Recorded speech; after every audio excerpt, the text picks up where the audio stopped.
Rick had told me that we're going to talk about history. You know, do we teach it or do we celebrate it or what do we do with it? Of course, we just had major celebrations, I guess, of a historical event, but there was many things to many people. For some of us, it was a celebration of things that happened long ago. Maybe for very few people, it was a celebration of what's going on now. Many of us find ourselves lamenting what's going on. But in Bethlehem, we had a nice small town 4th of July. We have a variety of people there. We had a parade, we had a church service, and we had a ceremony on the green. And the highlight was the reading of the Declaration of Independence by local resident and actress Christine Baranski. And really what we celebrate on July 4th is the Declaration of Independence.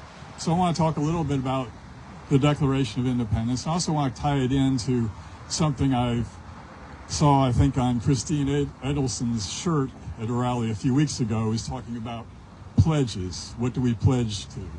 You know, we have the Pledge of Allegiance, but that's not all that we pledge to. So what did our founders pledge to?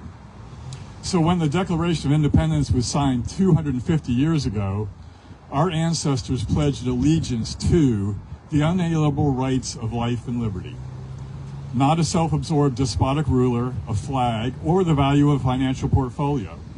And with their unwavering allegiance to these rights, they successfully waged a war that resulted in the eviction of the British government and the end of its myriad deprivations of life and liberty in the United States.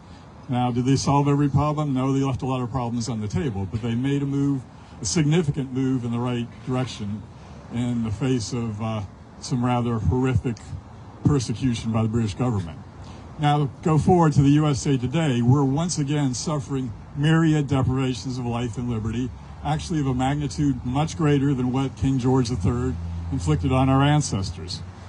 We suffer violent death rates from drug overdoses and firearms that are 100 and 1,000 times higher than other countries, and our life-endangering incarceration rate, including all the numbers of immigrants that are being locked up in ICE prisons as they're being built as we speak, is among the worst on earth, making land of the free just another falsehood.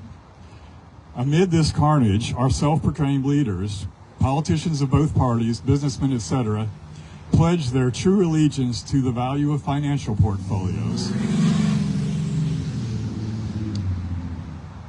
Pledge allegiance to the true allegiance to the value of financial portfolios, deploying ever more brazen deceit to profit from drug sales, weapon sales, violence, and prisons, and leading us all to ever greater deprivations of life and liberty.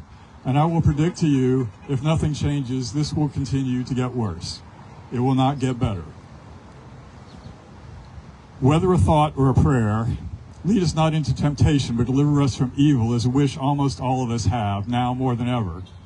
Our current experience reminds us that pledging allegiance to financial portfolios, self-absorbed despots waving a flag, or anything else other than life and liberty is the temptation that delivers us into the clutches of evil, deceit, violence, and greed. The example of our ancestors reminds us that pledging allegiance to life and liberty, and leaders who do the same, is the only path that will deliver us from this evil. Personally, I'm all in, but how about you? What do you all think? Yeah, absolutely.